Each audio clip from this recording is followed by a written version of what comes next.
Vous commencez la journée avec Happiness, votre radio locale et votre matinale de 7h à 9h, le réveil Happiness. C'est un nouveau rendez-vous lors de cette saison. On va parler sport le jeudi et le vendredi matin avec Baptiste dans sa chronique hors jeu. Alors on ne s'intéresse pas aux résultats sportifs, mais plus aux grandes compétitions et aux enjeux de cette compétition. Et l'une des compétitions du moment à ne pas louper, notamment là avec les phases finales qui arrivent, c'est l'US Open.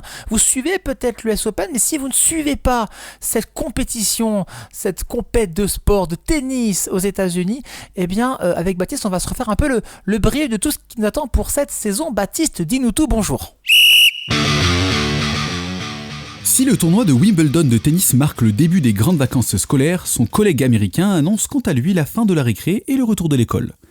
Depuis la semaine dernière, l'US Open accueille les meilleurs tennismen et tenniswomen de la planète qui se disputent la victoire dans ce tournoi du Grand Chelem. Il fait partie des 4 tournois majeurs du calendrier ATP, avec Wimbledon à Londres, Roland-Garros à Paris et l'Open d'Australie à Melbourne. Contrairement à ses homologues européens, il se joue sur une surface synthétique dure, jugée intermédiaire entre la rapidité du gazon et la lenteur de la terre battue. Cette surface permet cependant à un plus grand nombre de joueurs de se faire remarquer, car il n'y a pas besoin de qualités particulières supplémentaires pour tirer son épingle du jeu.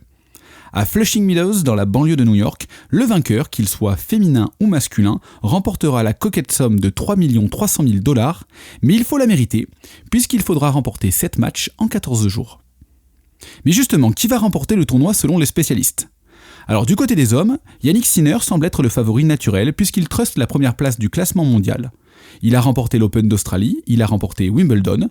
Cependant, un méchant virus l'a écarté des cours de tennis pendant tout le mois d'août et il manque de temps de jeu. Il dit qu'il n'est pas remis à 100%.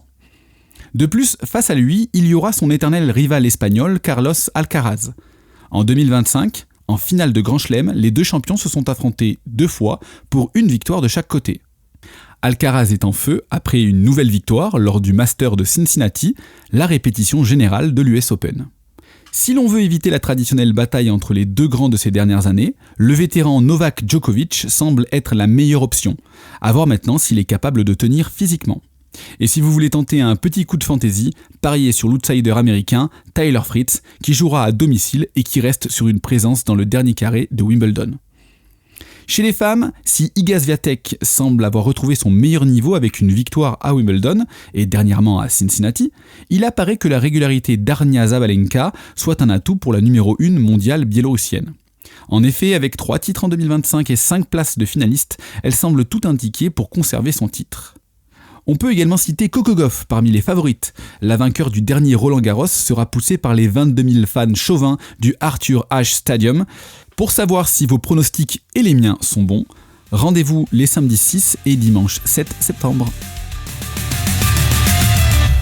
Hâte de savoir qui portera le trophée de l'US Open du côté femme, du côté homme. Réponse donc ce week-end. Merci beaucoup Baptiste. Chronique à retrouver en podcast sur happinessradio.fr et vos plateformes de streaming. Et puis on te retrouve la semaine prochaine pour de nouvelles chroniques hors jeu, votre rendez-vous sportif de la matinale.